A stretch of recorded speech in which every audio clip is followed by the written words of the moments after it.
Hey there! Have you ever been sitting alone in a room and suddenly felt like you weren't actually alone? Maybe you caught a glimpse of a dark, flickering shape out of the corner of your eye, but when you turned to look, nothing was there. Today, we're diving deep into the mysterious world of the shadow people. We aren't just talking about scary stories here. We are going to look at the history, the science, and why so many people across the globe seem to see the exact same thing. It is a journey through time and the human mind, so grab a seat and let's get into it. To understand where these stories come from, we have to go back centuries. Before we had a modern name for them, ancient cultures described similar entities. In Islamic folklore, there are the jinn, beings made of smokeless fire that could appear as shadows. In indigenous American traditions, many tribes spoke of shadow beings that existed between the physical and spirit worlds. It's fascinating because despite being thousands of miles apart, these cultures were describing a very similar experience long before they could ever communicate with each other. It makes you wonder if they were all seeing the same thing. As we move into the 18th and 19th centuries, the way we talked about these shadows began to shift. This was the era of Gothic literature and Romanticism. Writers like Edgar Allan Poe and Mary Shelley explored the darker corners of the human psyche, and suddenly, the shadow became a metaphor for our own hidden fears. People started reporting ghostly intruders in their homes, but these weren't your typical white-sheeted ghosts. They were described as solid, ink-black voids that seemed to soak up the light around them.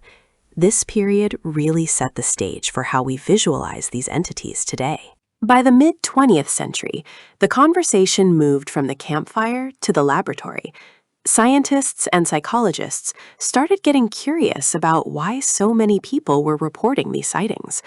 They began looking into the biological triggers of seeing things that aren't there. This is where the study of the human brain's peripheral vision really took off.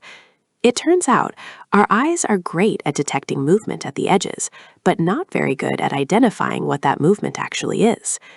This period marked a major turning point, where we started asking, is this happening in the room or in our heads?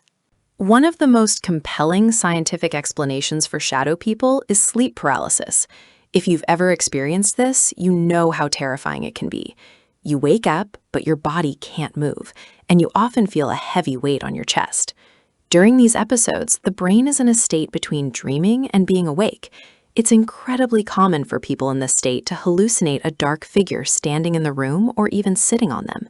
It's a physiological glitch that feels 100% real to the person experiencing it, and it accounts for a huge percentage of shadow person reports throughout history. Another psychological trick at play is something called pareidolia. This is our brain's natural tendency to find familiar patterns, especially faces and human shapes, in random data. Think about when you see a face in a piece of toast or a cloud that looks like a dog. Now imagine you're in a dimly lit room.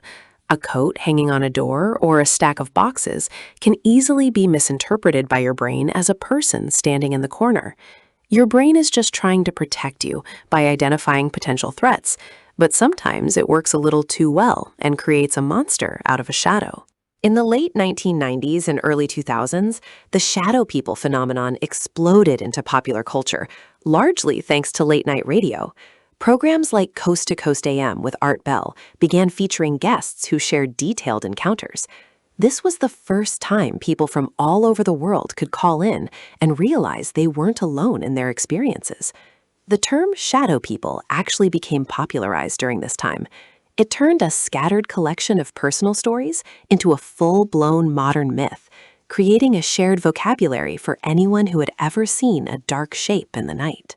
Among all the reports, one specific figure stands out: the Hat Man. Unlike the blurry or fleeting shadows, people describe the Hat Man as a very distinct, tall silhouette wearing a wide-brimmed hat, often a fedora or a top hat.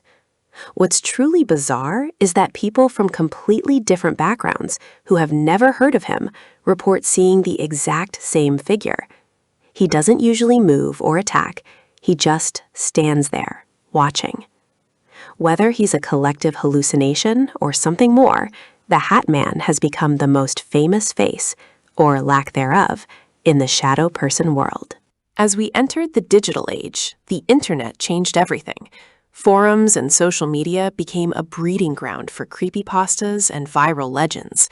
Stories of shadow people shifted from personal anecdotes to shared digital folklore.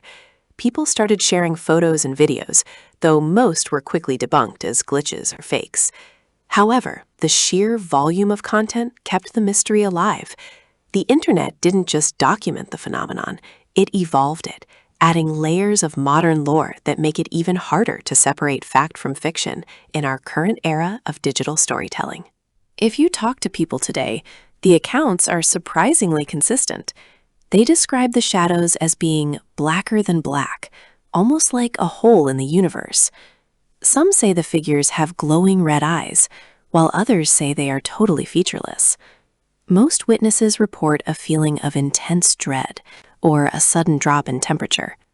While science can explain many of these things through the lens of psychology and physics, the emotional impact on the people who see them is very real.